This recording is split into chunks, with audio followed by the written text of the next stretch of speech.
episode of Tiny Microphone. So, this month is Black History Month.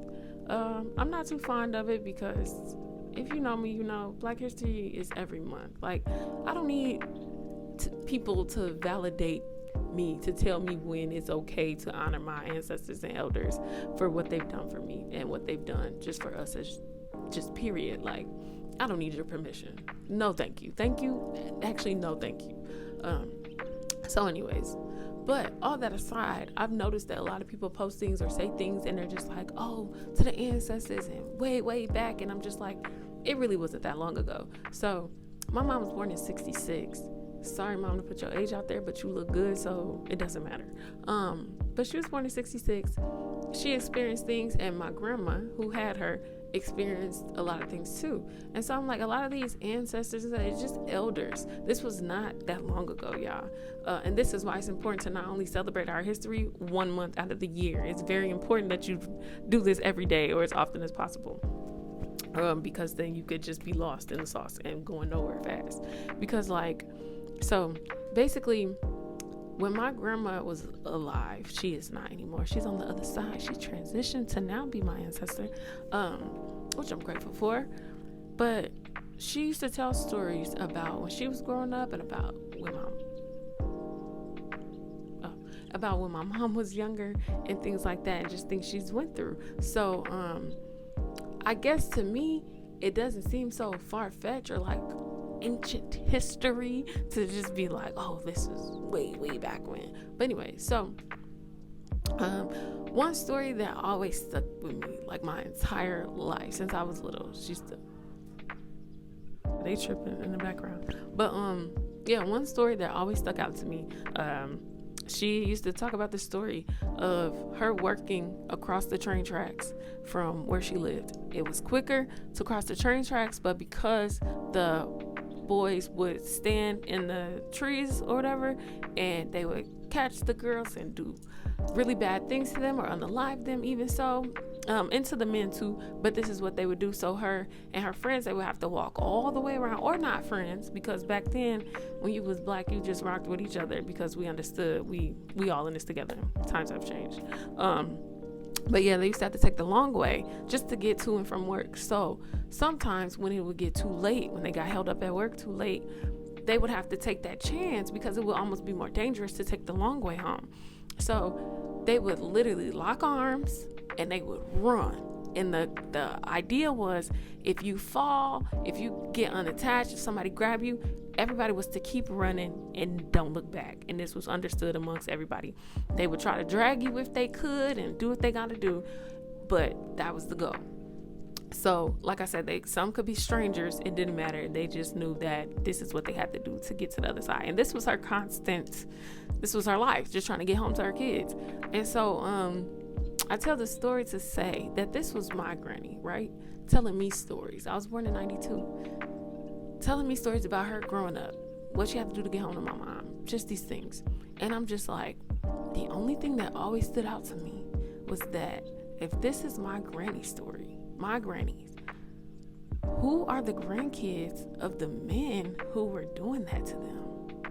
Right? Like, this always stuck with me to just be like, there's some dude my granny age that used to just do this for fun. But anyways, it just made me think, like, this is somebody's bus driver right now. This is somebody's teacher, principal, doctor, professor, sheriff. Like, these are active people. This is not no ancient stuff. They're still out and they're still making laws, making rules, running the country, doing things that affect us, and we act like it's just so far off. That's why I'm like, Black history, what a Black future, Black now. Like, we're still doing stuff, we're still putting in the work. But anyways, and I always think about the fact that, like, my granny and them used to really install a lot in me. So I'm like super pro Black. Like, I love being Black. I know the stories. I know what went on. I know what's going on. That's why it's important to talk to your elders. So while everybody be beefing with their elders, I highly encourage you to talk to your elders. I used to talk to my granny. I used to talk to my granny, my grandpa, my aunties. I like getting those stories from the root, from the real source, not the books they be lying about. But I highly encourage you to do that and tell your kids stories too. But I just always think about the fact that there's a grandchild my age making rules and stuff too, that's on the other side of that train track. You know what I mean? There's a grandkid that they grandpa used to tell them that story and laugh about it, at Sunday dinner. And even if they grew up to be like, that's wrong, it's still like a culture, like it's still a part of their household or what they know, and they still know they were capable of it. You know what I mean? Like, they didn't turn their grandpas and stuff in. They didn't stop going to Thanksgiving dinner with these murderers and R-word pists. But yeah, so it's like, I don't know. I just want to tell this story to say, not to make people feel like, oh, white people are bad, but like, just think about the fact that I'm now responsible for the generation below me.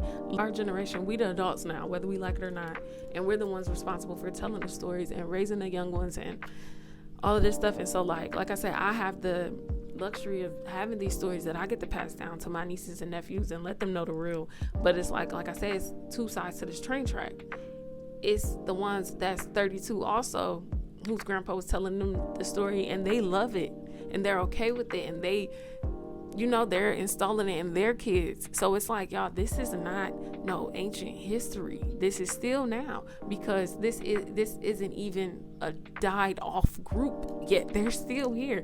If it wasn't for my granny being sick, she would be alive and still working probably. So it's like, it's not to say that these are like some really old dirt people even. This is like, y'all, this is now. This is not Black history. This is Black life. This is our world that we live in today. But yeah, I just wanted to say all this to say that make Black history normal, so that you're not just relying on 1 month to try to get this information and that be wrong and misconstrued and all this stuff.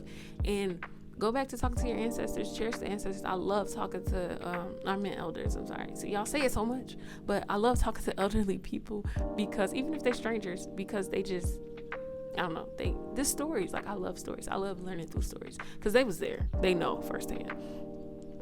But yeah, so Black history all month, all year, all lifetime. And don't ever forget, it's two sides to the train tracks, and that there's somebody out there my age whose grandpa used to do that to my grandma.